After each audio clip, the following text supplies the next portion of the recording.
மக்கள் அனைவருக்கும் வணக்கம். இன்றைய பதிவில் மிகவும் சுவாரஸ்யமான ஒரு தகவல் நாம் பார்க்க போகிறோம். அது என்ன சுவாரஸ்யம்னு பார்த்தா, நமக்கு எல்லாருக்கும் தெரிந்த வெற்றிலையை பற்றி இன்றைக்கி நாம் பார்க்க போகிறோம். இந்த வெற்றிலையில் ஒன்று இல்லை ரெண்டு இல்லைங்க, ஏகப்பட்ட சுவாரஸ்யம் இருக்குது.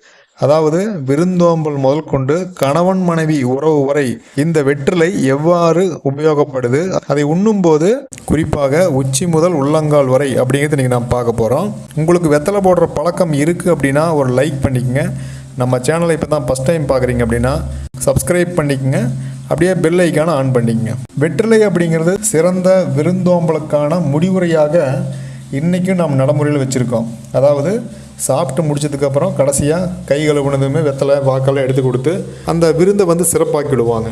இந்த வெற்றிலைங்கிறது சாப்பிடுவது செரிமானத்தை சீராக்கும் என்பது ஒரு காரணமாக இருந்தாலும், நாம் சாப்பிட்ட உணவினுடைய சுவையை நீண்ட நேரம் நம்முடைய நாக்கில் உணர வைக்கிறதுக்கு இந்த வெற்றிலை ரொம்ப உபயோகமாக இருக்குது.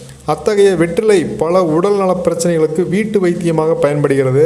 அது என்னென்ன அப்படிங்கிறத ஒவ்வொன்றா பார்த்துடலாம். இந்த வெற்றிலையில் கசப்பான சுவையில் டானிக்குகள், புரோஃபென்கள் மற்றும் ஆல்கலாய்டுகள் போன்ற பல கூறுகள் இருக்குது. இதனால் உடம்பில் ஏற்படுற வலி மற்றும் வீக்கம் குறையுது. வெற்றிலை சாறு மலச்சிக்கல் பிரச்சனையை நீக்கும். இது வயிற்றுப்புண் மற்றும் பிற வயிற்று பிரச்சனைகளை குணப்படுத்துறதுக்கு உபயோகமாக இருக்குது. உடம்புல எங்காவது சின்னதாக வெட்டுக்காயம் இருந்தால் வெற்றிலை சாற்றை அப்படியே தடவிடலாம். இது சிறந்த வலி நிவாரணியாக இருக்குது. வெற்றிலை சாற்றால் உடலில் உள்ள உள் வலியும் குறையுது. மேல் புண்ணை மட்டும் ஆத்துறதில்ல, உள்ள வலியும் குறைக்குது. இந்த வெற்றிலையில் நுண்ணுயிர் எதிர்ப்பு பண்புகளால் வாய் சார்ந்து பல் சார்ந்த பல பிரச்சனைகளை சரி பண்ணுது. பல் மற்றும் ஈறுவலிக்கு அல்லது வீக்கத்துக்கு வெற்றிலை சாறு வீட்டு மருந்தாக பயன்படுத்த முடியும். வெற்றிலை சாறு சளி மற்றும் காய்ச்சலுக்கு சிறந்த வீட்டு மருந்தாக இருக்குது. வெற்றிலை பாக்கு சாறு நுரையீரல் தொற்று மற்றும் ஆஸ்துமாவை கட்டுப்படுத்துவதில் நன்மை பயக்குது. அடுத்ததான் வெற்றிலை சாறு குமட்டல் உள்ளவர்களுக்கு நல்லது. இப்போ தான் தாம்பத்தியம் சார்ந்து முக்கியமான ஒரு விஷயத்தை நான் சொல்ல போகிறேன்.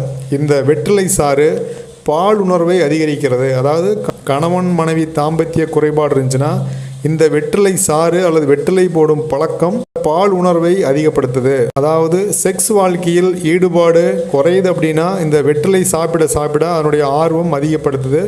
இந்த வைத்தியம் நீண்ட காலமாக பயன்பட்டு வருது.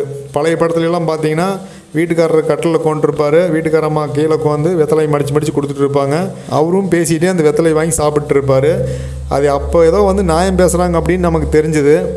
ஆனால் இது பெரிய மருத்துவமாக இருந்திருக்கு அப்படிங்கிறத இன்றைக்கி தான் நம்மளால் உணர முடியுது. அதே நேரத்தில் யூரிக் ஆசிட் லெவல் அதிகமாக இருக்கிறவங்க, அதாவது யூரிக் ஆசிட் லெவல் இந்த மோசமான வாழ்க்கை முறை காரணமாக இது வயசு வித்தியாசம் இல்லாமல் எல்லாத்துக்குமே வருது. அதுக்கு பேர் ஹைப்பர் யூரிசீமியான்னு சொல்கிறோம். அதிகமான யூரிக் ஆசிட் பிரச்சனை இருக்கிறவங்க இந்த வெற்றிலை சாப்பிடும்போது அந்த யூரிக் ஆசிட்னுடைய பிரச்சனை சரியாகுது. அதே நேரத்தில் சிறுநீரக கற்கள் மற்றும் சிறுநீரக தொற்று காரணமாக இருக்கக்கூடிய சின்ன சின்ன பிரச்சனைகளுக்கும் இந்த வெற்றிலை நல்ல மருந்தாக உபயோகப்படுத்துது. முக்கியமாக யூரிக் ஆசிட் லெவலை குறைக்கிறதுல வெற்றிலை திறம்பட செயல்படுதுன்னு பார்க்க முடியுது. ஒரு ஆராய்ச்சியிலும் அதை நிரூபிச்சிருக்காங்க. வெற்றிலையில் இருக்கிற அலர்ஜி எதிர்ப்பு பண்புகள் முடக்குவாதம் மற்றும் ஆஸ்டியோபரோசிஸ் போன்ற நாள்பட்ட நோய்களின் கடுமையான அறிகுறிகளான மூட்டுகளில் ஏற்படும் அசௌகரியம் மற்றும் வலியை பெருமளவில் குறைக்குதுன்னு சொல்லிட்டு கண்டுபிடிச்சிருக்காங்க. அதனால் வெற்றிலை அப்படிங்கிறது வீட்டு வைத்தியமாக காலங்காலமாக எடுத்துகிட்டு இருக்கிறாங்க. அது நமக்கு தெரியல. இதில் இன்னொன்று பெரியவங்களாம் பெரிய தப்பு பண்ணுவாங்க. வெத்தலை போடும்போது பார்த்திங்கன்னா அந்த புகையிலையும் சேர்த்தி போடுவாங்க. அது உடம்பில் சின்ன சின்ன பிரச்சனை இல்லை, கேன்சர் வரைக்கும் பெரிய பிரச்சனையை கொண்டு விட்டுரு. அப்படிங்கிறனால எக்காரணத்தை கொண்டும் புகையிலையை உபயோகிக்கக்கூடாது. வாய் ஆரோக்கியத்திலிருந்து வாழ்க்கையை சரி பண்ணுறது மூலம் கொண்டு அத்தனைக்கும் இந்த வெற்றிலை உபயோகப்படுறதுனால ஆரோக்கியமான முறையில் இந்த வெற்றிலையை நாம் சாப்பிடுவதன் மூலமாக நிறைய உடல் நல குறைகள், உடல் நல பிரச்சனைகளை சரி பண்ண முடியும் அப்படின்னு தெரியுது. அதனால் முறையாக ஆரோக்கியமாக இதை நீங்கள் கணிசமான அளவில் நீங்கள் எடுத்துக்கங்க. எதுக்குமே எல்லாமே ஒரு கெட்ட பழக்கம்தான். எதுக்குமே நம்ம அடிமையாக இருக்கக்கூடாது. அதனால் அளவோடு இருந்து நிறைய பலன்களை பெறுவோம். சரிங்களா? இந்த பதிவு நிச்சயமாக ஒரு நல்ல பதிவாக இருந்திருக்குன்னு நான் நம்புகிறேன். இது பிடிச்சிருந்துச்சுன்னா ஒரு லைக் பண்ணிக்கங்க, உங்கள் நண்பர்களுக்கு ஷேர் பண்ணுங்கள். நம்ம சேனலை இப்போ தான் ஃபஸ்ட் டைம் பார்க்குறீங்க அப்படின்னா நான் ஒரு சப்ஸ்கிரைப் பண்ணிக்கங்க. இது போல் ஒரு நல்ல பதிவில் நான் மறுபடியும் சந்திப்போம். நன்றி, வணக்கம்.